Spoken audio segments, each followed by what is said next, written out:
بسم اللہ الرحمن الرحیم۔ السلام علیکم ورحمۃ اللہ وبرکاتہ۔ میں ہوں محمد صادق اور آپ دیکھ رہے ہیں صادق ٹی وی یوٹیوب چینل۔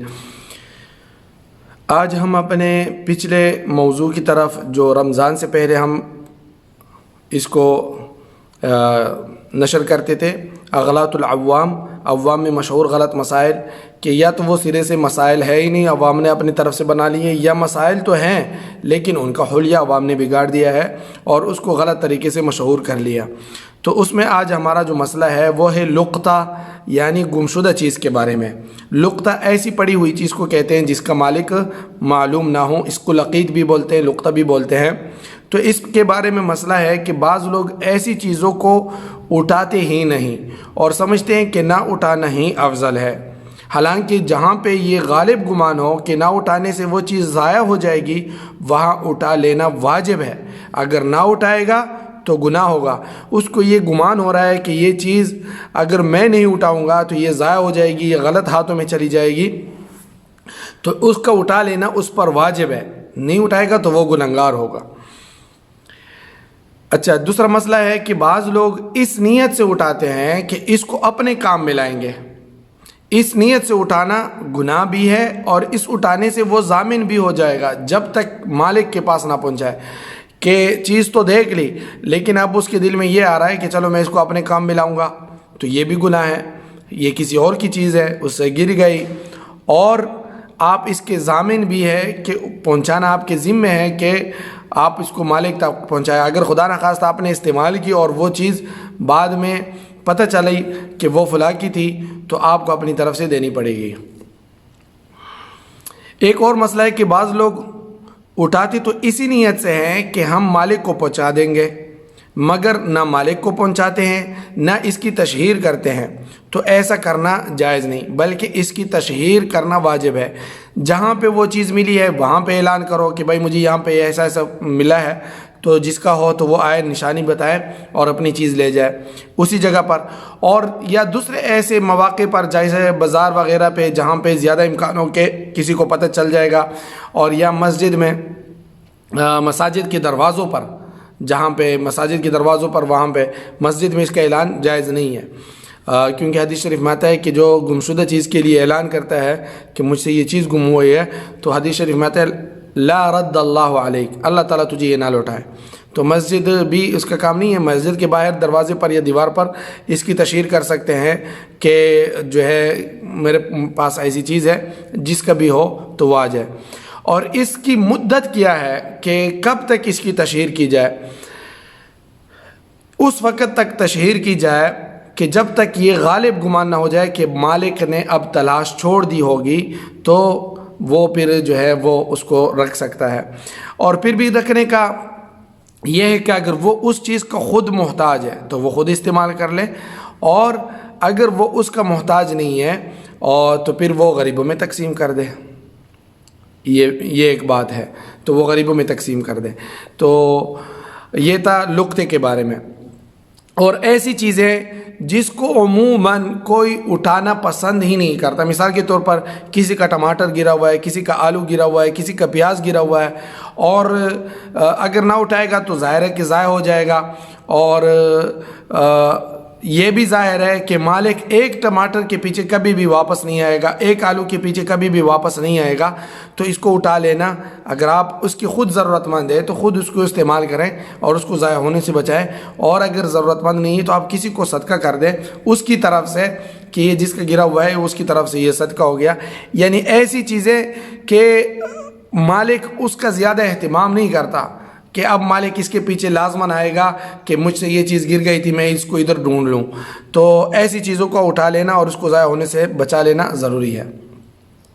دوسرا، کچھ مختلف شعبوں میں جو غلط مسائل ہے کہ بعض برادریوں میں یہ رواج ہوتا ہے کہ غلطی پر مالی جرمانہ کرتے ہیں، پھر بعض تو کسی موقع پر کھانا پکا کر تمام برادری میں کھا پی جاتے ہیں، اور بعض ثواب کے کاموں میں مثلا مدرسہ یا مسجد یا انجمن میں خرچ کرتے ہیں۔ تو یہ خوب سمجھ لینا چاہیے کہ تعزیرات مالی، یعنی مالی جرمانے ہمارے مذہب اسلام میں درست نہیں ہے، اور جب یہ جائز نہیں تو وہ رقم حلال بھی نہیں ہوگی، اس کا کھانا بھی جائز نہیں ہوگا، اور نیک کاموں میں صرف کرنا اور بھی ناجائز ہوگا، یعنی اس کا اور بھی گناہ ہے کہ آپ ایک ناجائز کام کو نیک کام سمجھ کر جو ہے خرچ کر رہا ہے۔ تو مالی جرمانے ہمارے یہاں نہیں ہیں، بعض برادریوں میں ہوتے ہیں، بعض گاؤں میں، کہ کسی سے کوئی غلطی ہو گئی تو پھر اس کے پاس جاتے ہیں کہ بھائی تمہارے بیٹے نے یا تمہارے نے ایسا کیا ہے تو لہٰذا تم پر اتنا جرمانہ ہے۔ تو یہ ساری چیزیں جو ہے ہمارے اسلام میں جائز نہیں ہیں اور اس سے بچنا چاہیے۔ ایک اور مسئلہ ہے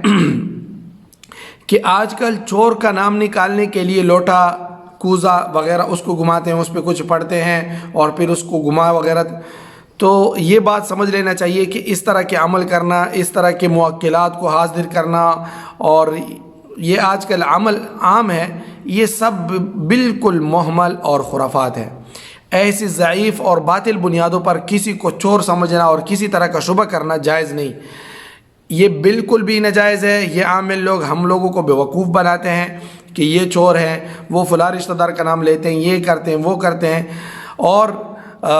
جو ہے بدگمانی کرا کے آپ کو بھی بدظن کر دیتے ہیں۔ تو اس طرح بے بنیاد چیزوں پر اپنے لوگوں پر جو ہے شبہ کرنا، شک کرنا بالکل بھی جائز نہیں۔ بعض لوگ جادو، سحر یا کسی جن کے واسطے یا کسی نجومی یا پنڈت کے واسطے کسی خبر کا یقین کر لیتے ہیں، اور یہ ایسا سخت حرام ہے کہ یہ کفر کے قریب ہے۔ جب اس خبر سے کسی بری کو متہم کر دیا جائے، ایک بری و ذمہ شخص ہے اور آپ کو کسی پنڈت نے، کسی جادوگر نے، کسی ساحر نے، کسی نجومی نے آپ کو یہ بتایا کہ آپ کے گھر میں آپ کے فلاں یا فلاں یا فلاں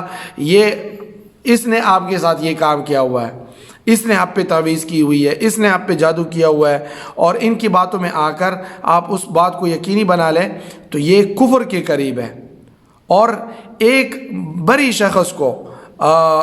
جو اس نے یہ گناہ نہیں کیا ہوا اور وہ اس کو جو ہے تہمت لگا رہا ہے اور آپ اس پہ یقین کیے جا رہا ہے، تو یہ غلط بات ہے۔ ایک اور مسئلہ ہے کہ بعض لوگ حالت مرض میں نماز چھوڑ دیتے ہیں، اس میں جہالت یا کاہلی کو دخل ہے اور کچھ نہیں، وہ بس چاہتے نہیں کہ نماز پڑھے۔ شرعاً حالت مرض میں بھی حتی الامکان نماز کی پابندی ضروری ہے، بیٹھ کر پڑھیں، اشارے سے پڑھیں، لیکن پڑھیں ضرور، نماز معاف نہیں ہے۔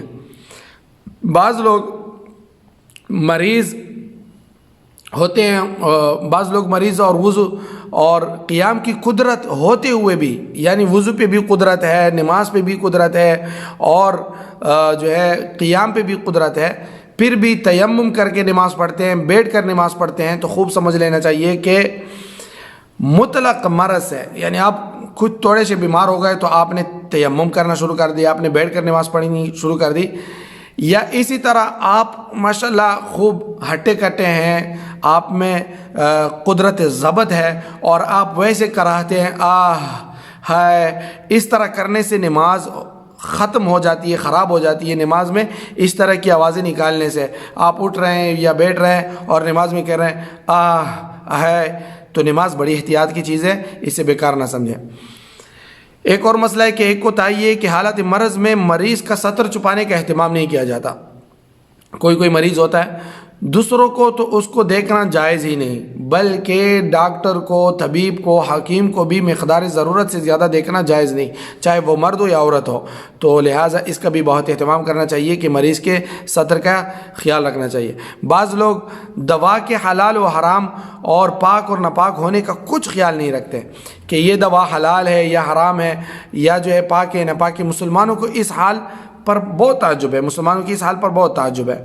کہ جس چیز کو طبیعت قابل نفرت سمجھتی ہیں، یعنی پیشاب، اس سے تو نفرت ہوتی ہے۔ مثال کے طور پر اگر آپ کسی کو بتائیں کہ آپ پیشاب پئیں گے تو وہ کبھی بھی نہیں کہے گا کہ میں کیوں پیوں گا، یہ تو ناپاک چیز ہے۔ تو اس کو طبیعت اس کی جو ہے قابل نفرت سمجھتی ہے اور اس سے نفرت بھی کرتا ہے، اور جس چیز کو شریعت قابل نفرت یعنی شراب